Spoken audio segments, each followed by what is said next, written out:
semuanya. Salam sehat. Semoga kalian semua dalam keadaan sehat-sehat ya. Hari ini kita kembali harus belajar daring karena kondisi daerah kita yang kurang baik ya, sehingga menuntut kita untuk kembali belajar dari rumah. Pagi ini kita akan belajar. Ibu berharap kalian dapat memahami apa yang Ibu jelaskan pagi ini, yaitu muatan bahasa Indonesia, tema 2, subtema yang kedua. Nah, apa-apa yang bisa kita pelajari dari materi ini? Ada 6. Yang pertama, menyajikan informasi penting dalam teks dalam bentuk tabel.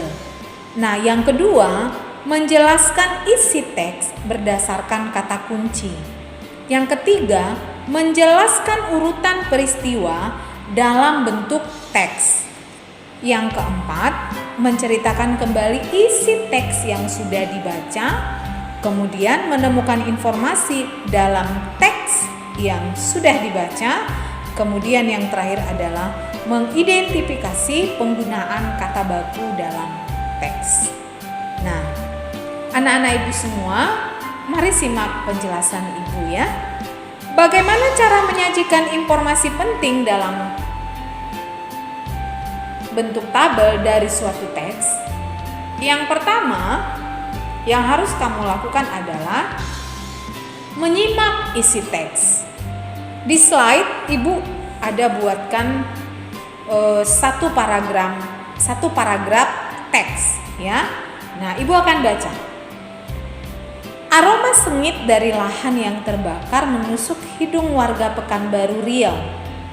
Pada Selasa pekan lalu, seantero kota diselimuti kabut. Jalanan lengang dan pagi itu meredup lantaran sinar matahari tersaput asap. Kebanyakan penduduk memilih tinggal di rumah. Meski begitu, asap tetap masuk lewat ventilasi. Nah, itu teksnya. Nah, bagaimana cara kita untuk menyajikan informasi penting dari teks itu dalam bentuk tabel? Yang pertama, kamu harus buatkan dulu kalimat pertanyaannya. Tentu gunakan adik Simba, ya. Adik Simba, masih ingat? Apa? Di mana? Kemana? Siapa? Ya. Bagaimana? Ya. Kapan? Ya kan? Nah, itu Bu Rena nggak berurutan bilangnya. Nah, contohnya, ya, kita buatkan kata tanya dari kata tanya apa? Ya. Kita buatkan pertanyaannya. Aroma apa yang menusuk hidung warga Pekanbaru Riau? Lalu kita jawab. Apa jawabnya? Berdasarkan teks, aroma yang menusuk hidung warga Pekanbaru Riau adalah asap dari lahan yang terbakar. Itu yang pertama, berarti kita dapat informasi.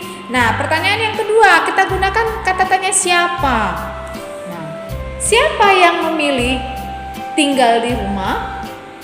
Kita jawab, yang memilih tinggal di rumah adalah warga penduduk Pekanbaru, ya, warga penduduk.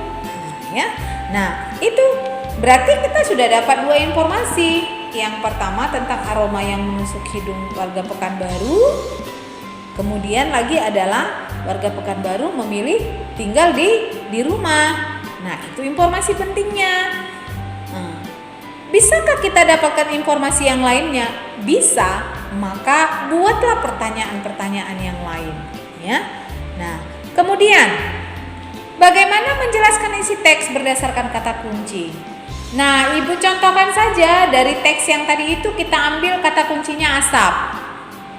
Nah, dari kata asap bisa nggak kita menjelaskan sesuatu? Bisa. Nah, dari kata asap, kita pikirkan asap itu apa menurut teks? Asap itu adalah aroma sengit dari lahan yang terbakar. Nah, kemudian kata kuncinya kita buat kata ventilasi, ya, kata ventilasi.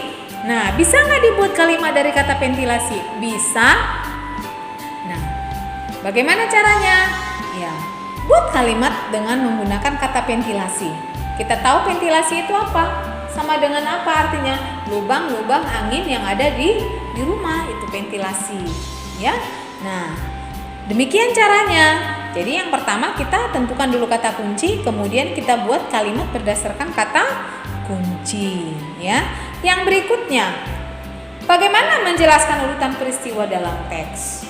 Nah, biasanya kalau misalnya kita baca teks disuruh ceritakan, kita langsung hafal-hafal lalu cerita. Sebenarnya yang baiknya bukan demikian.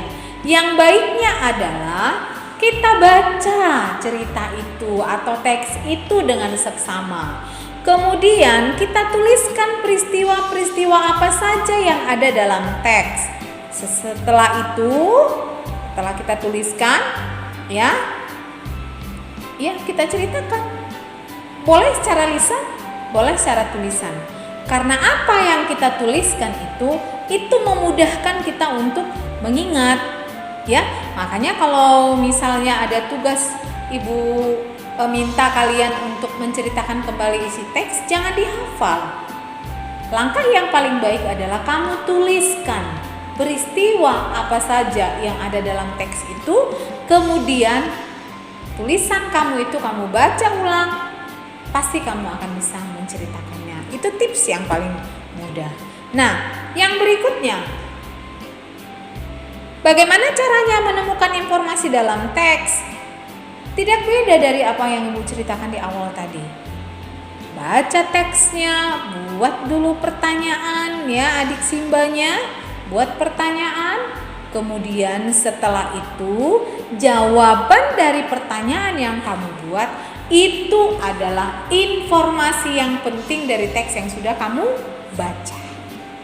Ya, nah itu dia. Nah, yang terakhir, penggunaan kosakata baku. Ya, kosakata baku itu apa? Kosakata baku itu adalah kosakata yang sesuai dengan Kamus Besar Bahasa Indonesia. Ya, kosakata baku itu adalah kosakata yang biasa dituliskan dalam bahasa-bahasa lisan maupun tulisan. Dan buku-buku resmi itu biasanya pakai bahasa baku. Contohnya buku-buku bacaan kita itu biasanya itu bahasanya bahasa baku. Nah, kapan saja digunakan? Ya, misalnya ketika kita berpidato, memberikan kata sambutan dan pengumuman, ya itu misalnya dalam bahasa lisan. Kalau bahasa tulisan ya sehari-hari. Kalau di sekolah gunakan bahasa baku. Misalnya kalau ibu guru suruh untuk membuat kalimat, gunakan bahasa baku. Kalau misalnya ibu suruh menjawab pertanyaan, ya gunakan bahasa baku. Ya, misalnya apa?